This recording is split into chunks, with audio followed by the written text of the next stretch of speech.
Are they bandits or are they Boko? What do you think? I did not know who they are, but since they said I should say they are Boko Haram, the gangs of Abu Shekau. So they asked you to say they are Boko? Yes. What is your experience there? What I experienced, sincerely speaking, they are not Boko Haram. The government has to explain to us what happened on the Kankara matter. They must tell us what happened. They haven't told us. There is too much murkiness around this. There's a lot of monkey business that they need to explain to us. Is this government trying to shore up its credibility by pretending that an abduction happened and then they got the children back? This would be too, heinous a thing to do to young children.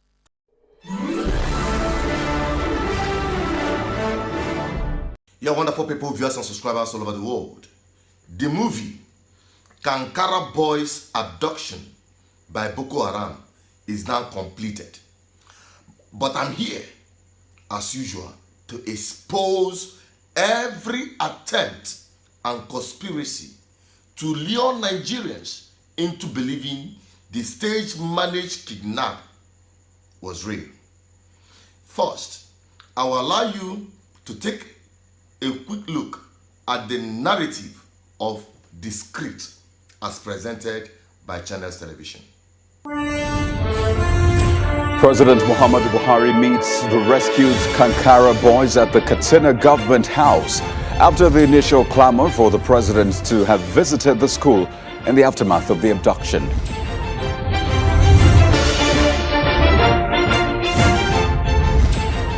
And now that the boys are back, there is renewed hope for the Bring Back Our Girls campaign. And tonight, we make a case for the still missing Chibok girls and Leah Sharibu.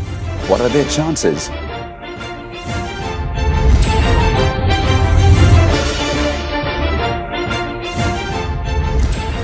Hello and welcome. This is Politics Today, live on Channels Television. I'm Kayode Kikulu. What a week, right? Well, on this day 1 week ago, gunmen said to be bandits attacked government-signed secondary school Kankara in Katsina State and abducted hundreds of students. It was unimaginable, and for some people, it still is. That's when you think about the magnitude of such operation, having to forcefully move 344 teenagers from their school at night into a forest. As you'll expect, there were countless questions as to how this happened, who is responsible, what do we do next, who should be doing what, and right in the middle of that was the elephant in the room. The president was in Katsina State at the time of the attack. In fact, he was about 200 kilometers, that's less than a 3-hour drive from the scene of the attack. So much happened from that moment till this point. So let's do a quick recap of how we got here. So the boys were abducted late Friday at about 10 p.m. Well, the attackers were said to have arrived on motorcycles. They killed a policeman on duty and proceeded to the hostels, from where they took the children on the motorcycles and also walked some of the length, according to reports we got from the Defense Ministry. The next day, word got out, that's early Saturday, and the Inspector General of Police ordered the deployment of additional operational and investigative assets to support the ongoing search and rescue operations, but that was in partnership with the military. So fast forward to Sunday, we saw visibly distraught parents of the abducted students staging a protest and demanding the rescue of their children. The official number of missing children was put at 333. Incidentally, on the same day, a federal government delegation visited, and the Minister of Defense promised that this was going to be a very simple mission and that the boys will be released in a few hours. In fact, a tweet from the presidency also said the military, supported by air power, had located the bandits' enclave at Zangopala Forest in Kankara, and there had been exchange of fire. That was Sunday. On Monday, the governor, that's Governor Aminu Masari, met with President Muhammadu Buhari in his hometown Dora, and he briefed him on the rescue mission. Afterwards, it was revealed that contact had been made with the abductors. Then Tuesday, we saw neighboring Zamfara ordering closure of schools, states like Kano, Kaduna, Jigawa also following suit. And on that same day, Boko Haram was said to have claimed responsibility for the attack in an audio message. Then on Wednesday, Governor Masari revealed that negotiations were ongoing with Miyetti Allah Cattle Breeders Association helping with the talks. He was speaking on Politics Today that night. And the next day, a video emerged and it showed some of the boys begging for their release. Now, that video was reportedly released by Boko Haram, who claimed responsibility yet again. But on Thursday, at about 9 p.m., the government of Katsina announced that the boys were on their way back to safety, and that's following fruitful negotiations. 344 of them, the government said. Now, you have had it right. If you take it one after the other, you will see that there had been contradiction in the narrative, in the storyline, from knowing where these bandits that abducted these children were and bombarding the area to the point where Katsina government is telling the people that there is ongoing negotiation to free the children. We are not going to get distracted by the narrative and the plot, the characters and the scene of having the president in the state and the defense headquarters coming down to brief Mr. President about their ongoing efforts to release the boys. Now, this story, wonderful. It will make a very wonderful movie. But I must tell you, it is a grand attempt by federal government to launder his image and efforts in combating insurgents and, violent crimes, Boko Haram and terrorism in Nigeria, especially in the north. Another important thing you have to understand from this whole narrative is the role of Miyetti Allah at the middle of negotiation between government and the bandits or even the Boko Haram, as the case might be. And I ask you, do you still believe that the cattle herders had nothing to do with the terrorism that we're witnessing and the banditry? Someone sometimes said that they are all chained departments of one unit, terrorism. And when we say that the marauders that are armed with AK-47 in various forests, especially down south in Nigeria, they are terrorists, ravaging villages, ransacking communities, and rendering farmlands desolate. Now, let me keep that aside. Fast forward to the woman that actually, was at the front line regarding bring back our girls. Remember Obi Ezekwesili? This whole thing is a game to tell Nigerians the former government failed. This time, the same thing happened and we were able to succeed. Very swiftly, wonderful story. Now, the same Obi Ezekwesili had come forward. I saw the video and you have to listen to what she said so that you know go say, Nami Tokam. Our guest tonight on the program is Mrs. Obi Ezekwesili, the co-convener Bring Back Our Girls, the former Minister of Education, the former Vice President at the World Bank. Well, good evening and thank you for joining us on Politics Today. Well, the boys are back now. Let me begin by asking you, just how did you react seeing the boys in some semblance of safety compared to what we saw in that video which was released by the abductors? How did you feel? I was quite pleased with it. I was very, very happy for the children and for their parents. You don't want to see your fellow citizens in this situation of grief that we saw parents exhibit. It took me all the way back to 2014 and our Chibok girls and their families. And so seeing those boys really gave me a lot of joy. That's something that any human being should feel concerning people put in harm's way unnecessarily by their own government. I know you have consistently criticized the president's handling of security. But now with the release of these boys, would you commend the government, at least in this light? Well, one thing I don't do in life is to pretend. I cannot even pretend any form of commendation for this government. It is an abysmal failure.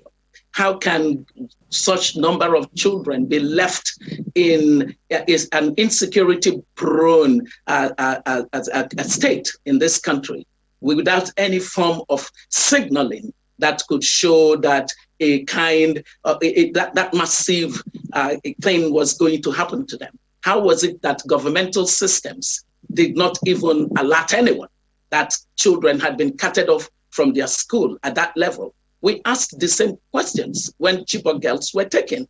So, for us to congratulate a government that created a problem and then said it solved it, we shouldn't be doing that. Look, this society should learn how to hold people to public accountability.